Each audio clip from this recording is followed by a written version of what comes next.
in Accra, in Kumasi on Love 99.5 FM, Facebook live stream and over 30 affiliates across Ghana's 16 regions, including Shine FM, Akachi, Radio Max, Takoradi and Rich in Tamale. Get radio, TV and online content on the myjoyonline.com interactive app for Android and iOS devices. Now coming up, Fair Wages and Salaries Commission to reward whistleblowers as nationwide public payroll auditing begins this morning. This exercise is not a joke. If you know you are not deserving of what you are taking, advise yourself accordingly. The internal audit agency says it will expose anyone on the government payroll illegally. There are issues of missing names, there are issues of unknown names, there are issues of people with different dates of birth, there are issues of people using other people's vehicles for car maintenance allowance and all of that. Also, governing NPP bars national, regional and constituency executives from contesting its upcoming primaries in constituencies where there are sitting members of parliament. We have details as it announces November 4 as day to hold its presidential primaries in business. Former Finance Minister said Tekwe predicts end of May as likely date for the IMF to approve Ghana's program. Details on the Joy Business Report. We'll also hear accounts of how bachelors are coping during the holy month of Ramadan. Sometimes you may go out, some people may attack you at that night. But I think if I'm married, it will be better for me to sit home for my wife to cook.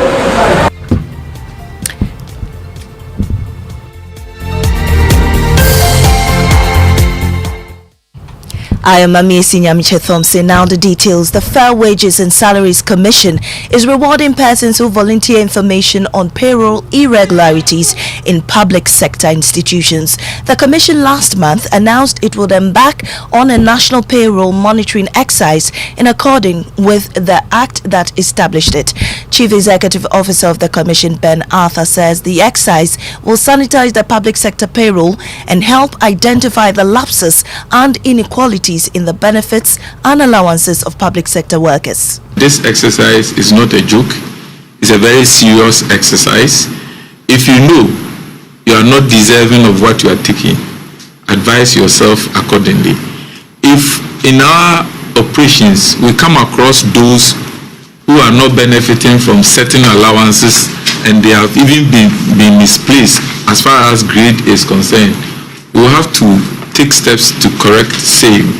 If we find out that people fraudulently are receiving, salaries, unearned salaries, if I should so call it, we will definitely contact or liaise with the appropriate authorities to take the necessary actions.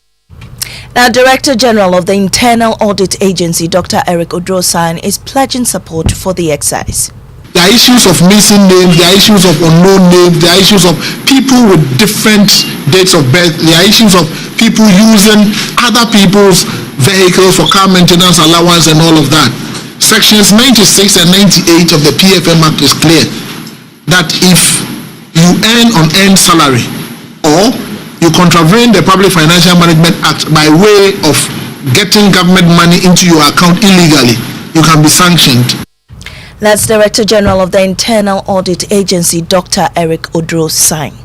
Now, starting April 5, 2023, Ghanaians who have registered for their Ghana cards since July 2022 but are yet to receive them will get their cards at various district and regional offices. That's according to the Executive Secretary of the National Identification Authority.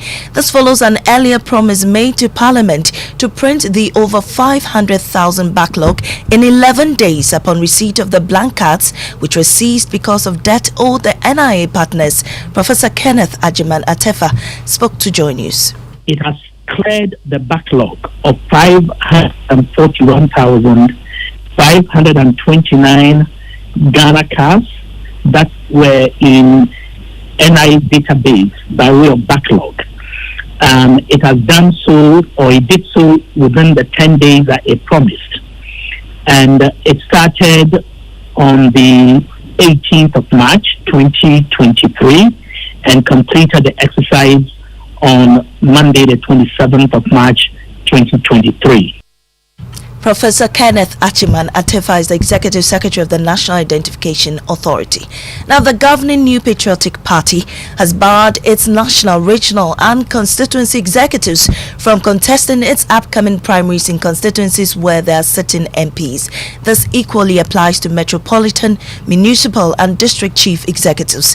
This decision is contained in a statement issued by the party that announced November 4 as date to hold its presidential primaries. My colleague Joseph Akable joins me in studio with more. Joseph, first, let's talk about the key dates for the presidential primaries. So, opening of nomination is on 26th May 2023, closing of nomination 24th June 2023. A special electoral college elections, if any, will be on the 26th of August 2023, and a national congress will take place on 4th November 2023.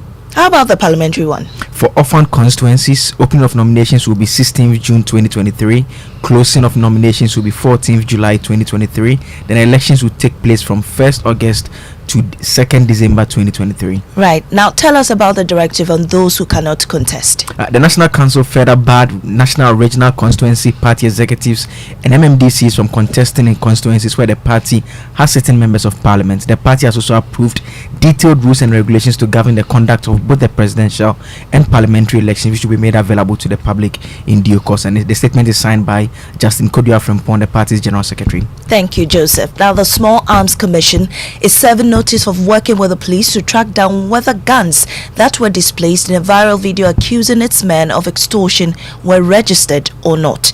The police have arrested 4 persons seen in the video attacking some policemen in the Western region. The police service has also begun a probe into allegations its men may have attempted to extort money from the gang of illegal miners.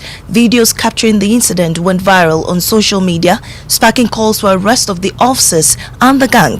But one of the prime suspects in the case, Kwame Atuasari Ini, has been dismissing claims they are armed robbers. According to him, they are police informants. We are not going to follow every kind of man and police law. I 30,000. The police initially sent us to reclaim 30,000 from the individuals. The police were also present in the forest. They were the ones who concluded the negotiations with the individuals. But the people were reluctant to pay the money, so the police sent us to go and retrieve the monies on their behalf. Executive Secretary of the Small Arms Commission, Jones Aple, says they are working to trace whether the arms matches those in the police database.